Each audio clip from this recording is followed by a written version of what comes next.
Hoy vamos a ver cómo funcionan las comisiones en los fondos de inversión. Esto es algo que muchas veces los inversores descuidan, así que es muy importante que entiendas cuáles son todas estas comisiones y el impacto que tienen en el rendimiento de los fondos. Lo primero que tienes que saber, y es un matiz bastante importante, es que las comisiones normalmente no se cobran directamente de tu cuenta bancaria, sino que van implícitas en la evolución del propio fondo. Esto se ve más claro con un ejemplo. Imagina un fondo de inversión que haya ganado o perdido un 15% en lo que llevamos de año. Este beneficio o esta pérdida ya lleva incluida todas las comisiones directas que tiene el fondo de inversión, por lo que no tienes que hacer ninguna resta ni nada por el estilo de las comisiones, ya que esto es un error bastante común. Hay muchos inversores que ven que un fondo cobra el 1,5 y que si por tanto gana un 15 tienen que restarle el rendimiento. Eso no es así. Todas las comisiones que pagas directamente ya están incluidas en la evolución diaria de tu fondo. Lo digo porque esto muchas veces induce a error, especialmente con la comisión de éxito que explicaremos más adelante y que muchas veces la gente piensa que tiene que pagar al vender o algo así, pero no. Todo va incluido en la evolución diaria. Dicho esto, ¿qué tipos de comisiones existen? Lo primero es tener claro que tenemos que diferenciar las comisiones directas del fondo con las indirectas que se pueden cobrar aparte, que explicaremos más adelante. Vamos a empezar comentando todas las comisiones directas, que por cierto son las más importantes. La primera y más importante de todas es la comisión de gestión. Esta comisión se cobra independientemente de los resultados que consigan los gestores,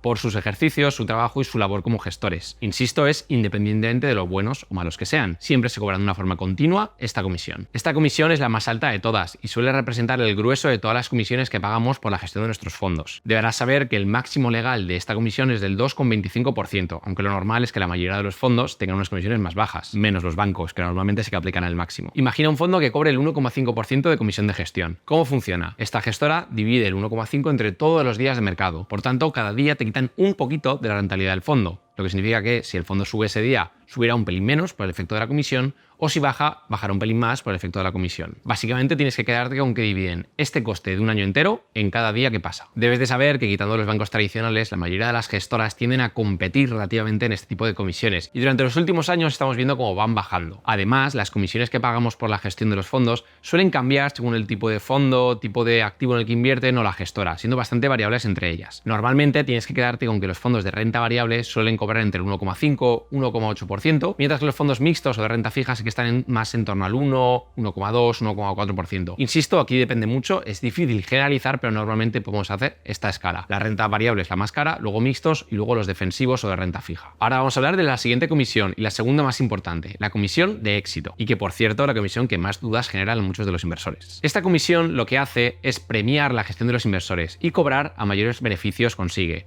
Esto significa que cuando un fondo sube más, pagas mayor comisión. Básicamente es una comisión extra que cobran en función de los rendimientos que obtiene el fondo. ¿Y de cuánto suele ser esta comisión? El máximo legal está establecido en el 18%, siempre y cuando no haya una comisión de gestión. Aunque el 18% sea el máximo legal, lo normal es que las gestoras hagan comisiones mixtas. De hecho, en España, una de las estructuras más comunes es el 1,35% de comisión de gestión y el 9% de comisión de éxito. ¿Y cada cuánto se cobra la comisión de éxito? Esto es algo que genera mucha confusión, porque muchas personas piensan que van a pagar en función de lo que ellos ganan cuando vendan o cuando quieran traspasar, etc. Y esto no es así. La comisión de éxito también se quita todos los días del valor liquidativo del fondo. Y aquí hay que mencionar un elemento clave, que es la marca de agua. Porque estarás pensando, si un fondo cae, no es justo que luego cuando suba me cobren comisión de éxito. Evidentemente, eso está contemplado. Y el regulador tiene la posibilidad de hacer una marca de agua, lo que significa que solo te pueden cobrar cuando el fondo bate nuevos máximos. A continuación verás una imagen de cómo funciona la marca de agua, que como puedes ver, el fondo solo cobra cuando hay nuevos máximos.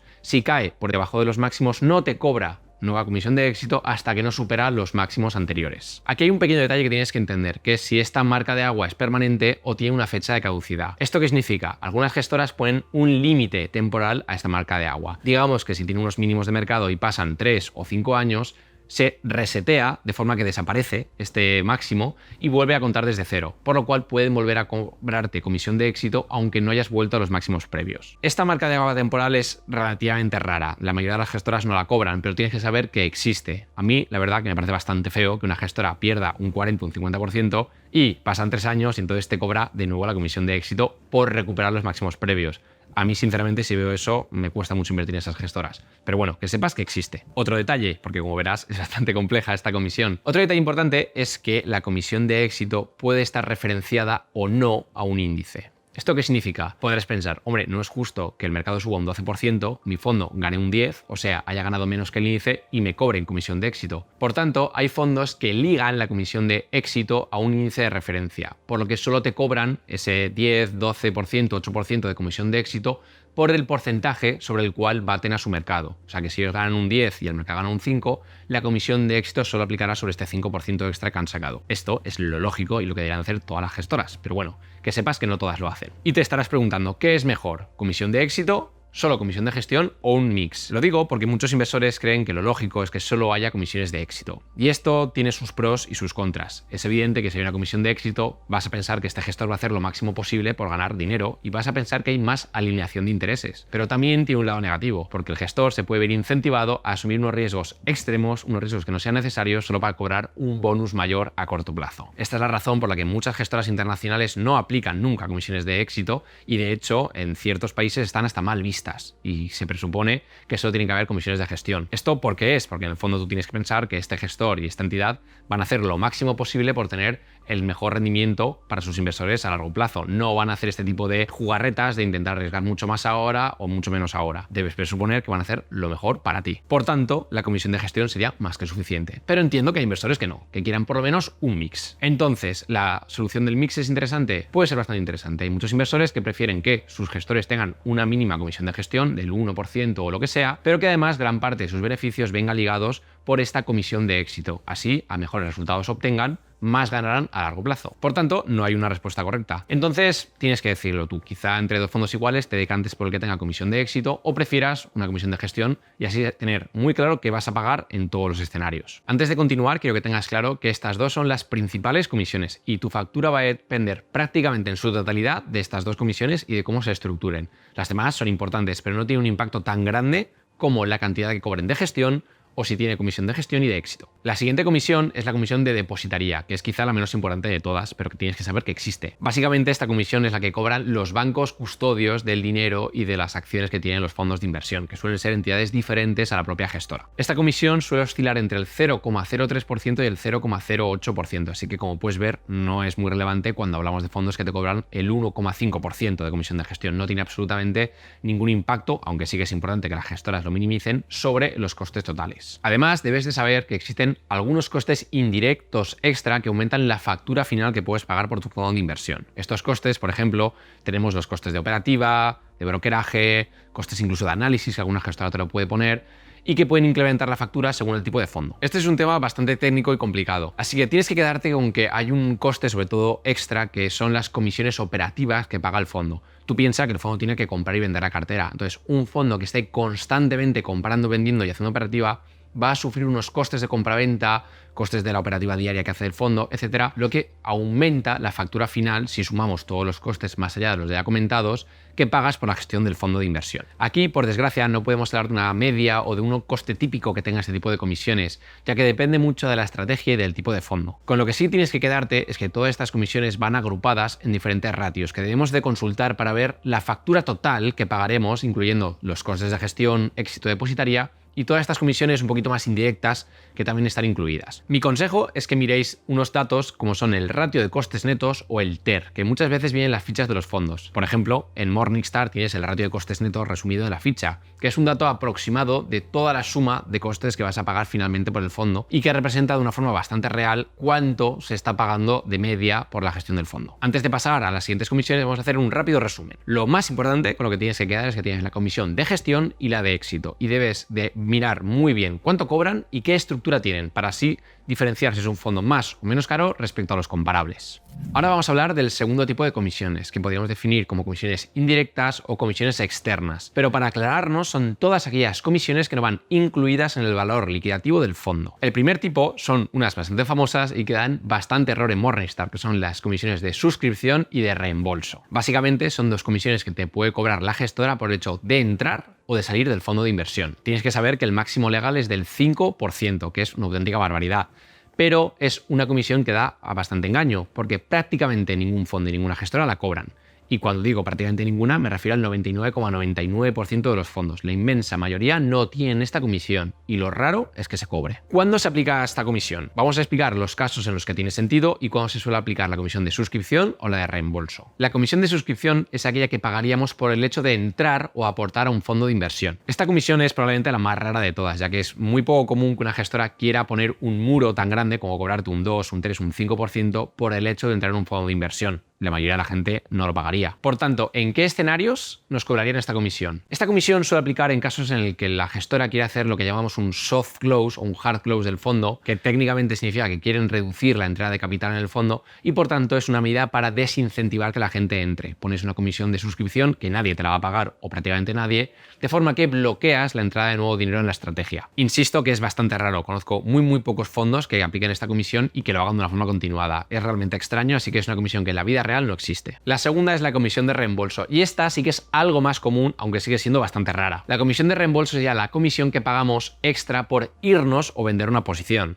Imagínate que pasamos 2-3 años en un fondo y nos cobran un 2, un 3, un 4% de comisión por salir. ¿En qué escenario se suele cobrar una comisión de reembolso? Sé que cobrar comisiones es polémico, pero reconozco que hay algunos casos donde tienen todo el sentido del mundo e incluso muchas gestoras deberían aplicar más veces esta comisión. ¿Por qué digo esto? Por ejemplo, el más común de los casos es una gestora que tenga un mínimo de inversión de 3, 4 o 5 años como plazo de inversión recomendado y quieran penalizar a aquellos inversores que compren y salgan rápidamente. Entonces, ¿la gestora que haría? Pues te aplica una comisión de reembolso del 3% si te sales el primer año, del 2% si te sales el segundo año y del 1% o nada si te sales después del tercer año. ¿Con esto qué consiguen? Consiguen que los inversores permanezcan en la estrategia y se queden a largo plazo. Esto tiene mucho sentido en ciertas estrategias donde que los inversores entren y salgan constantemente les pueda perjudicar. Yo conozco gestores que me lo han dicho directamente, que haya mucho trading en nuestros fondos nos perjudica y de hecho perjudica al inversor que se queda, porque obliga a los gestores a hacer cambios en la cartera, a comprar, a vender e incurrir en costes operativos. Entonces, desde este punto de vista, tiene cierto sentido que apliquemos una comisión de reembolso en ciertos casos. Otro detalle importante es que muchas gestoras aplican esta comisión de reembolso en favor del fondo, y esto es algo que me parece muy interesante y que más gestoras tendrían que hacer. Esto significa que, por ejemplo, cuando un inversor se va y tiene que pagar 1.000 euros de comisión de reembolso, esta comisión no se la queda a la gestora como un beneficio, sino que va como plusvalía para el fondo y se lo reparten entre los inversores. Así que muchos pensarán, oye, pues una maravilla, si yo confío en este fondo y hay cientos de inversores que se van, benditas comisiones las que van a pagar porque van en beneficio nuestro. Entonces, en estos casos tiene todo el sentido del mundo aplicar una comisión de reembolso. Sé que es un tema polémico, así que bueno, depende de cómo lo interpretemos. Yo creo que pagar menos comisiones siempre está bien, pero si son pagar comisiones para proteger a los inversores y el buen hacer de los fondos, pues para mí sí que tienen sentido. De todas formas, quiero recordarte que es una comisión bastante rara y que no es muy normal que se cobre. La mayoría de los fondos no lo tienen y muchos de ellos son fondos, pues bueno, que quieren penalizar al inversor de corto plazo. Así que te recomiendo siempre mirarlo por si acaso. Y por cierto, un detalle muy importante. Siempre que entres a Morningstar, que esto es un error muy común, verás que pone comisión de suscripción 5% o de la cantidad que sea. Que ponga esto aquí no significa que esta comisión se aplique. Esto es un error muy común. Me ha pasado con muchísimos inversores que ven en la ficha de Morningstar que pone comisión máxima de tanto y creen que es la que cobra. Y esto no es la vida real. Te recomiendo que siempre que vayas a contratar un fondo, lo mires o lo consultes con tu comercializador para ver si realmente se cobra o no se cobra esta comisión. Ahora vamos a explicar dos tipos de comisiones que también son externas y que pagarías por contratar los fondos o mantener cuentas de inversión, como son las comisiones de mantenimiento o de custodia de los fondos. La comisión de mantenimiento es quizá más rara que la de custodia y solo se suele asociar a los bancos más tradicionales que quieren hacer como a los brokers que te cobran dinero solo por el hecho de tener una cuenta y tener acceso o tener una cartera de fondos o de acciones concreta con ellos. Esta comisión es bastante rara e insisto que la mayoría de los comercializadores independientes no la cobran, así que en la vida real no está. Pero tienes que saber que puede existir la posibilidad de que algún comercializador te cobre esto. Pero insisto, es una comisión externa a los fondos y que los bancos o comercializadores pueden decidir cobrarte. Por eso es una comisión indirecta. Ahora vamos a ver la otra comisión, la comisión de custodia, que quizás se está haciendo más famosa en los últimos años porque cada vez es más común en según qué fondos o comercializadores. Esta es una comisión externa que aplica el comercializador, insisto, que puede aplicar o no, no todos lo hacen, porque tengas un fondo en concreto en cartera. ¿Cuándo se hacen este tipo de comisiones? Pues por ejemplo con fondos que sean muy baratos y la comercializadora determine que no gana suficiente, o fondos que no retroceden nada a los intermediarios. En resumen, te tienes que quedar con que habrá fondos que o por ser muy baratos o porque la gestora no le dé nada de lo que cobra al intermediario, este intermediario te quiera cobrar una comisión extra para así ganar algo con tu dinero. Esto significa que además de las comisiones implícitas en el precio que pagues por tu fondo de inversión, pagarás una comisión extra que se cobrará normalmente de tu cuenta bancaria por tener ese fondo en cartera. ¿Son buenas o son malas las comisiones de custodia? Pues aquí, como siempre, depende cómo lo interpretemos. A mi modo de ver, es positivo, porque si no hubiera esta comisión de custodia, este banco o este comercializador no te ofrecería este fondo o este producto para tu poder invertir. Entonces, si el coste a pagar para invertir en un producto que te gusta es pagar un poquito más de comisión extra, pues tiene sentido. Recuerda siempre que el comercializador o el banco no van a trabajar gratis. Independientemente de que sea mejor o peor, es lo que hay. Muchos comercializadores te lo van a cobrar y es la única opción para acceder a ciertos productos. Así que es decisión de cada uno determinar si queremos invertir en estos productos pagando una comisión extra. Y estas son todas las comisiones externas, o mejor dicho, que no están implícitas en el valor liquidativo del fondo,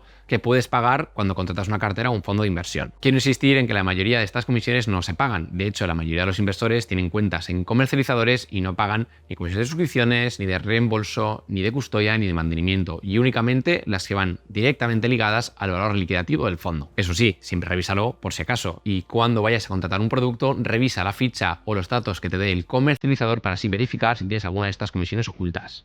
Y esto es todo. Recuerda revisar siempre las comisiones directas que te cobre un fondo, tanto en la ficha como en los comercializadores, además de todas estas comisiones indirectas, no sea que te las vayan a cobrar. Espero que te haya gustado y nos vemos en el próximo vídeo.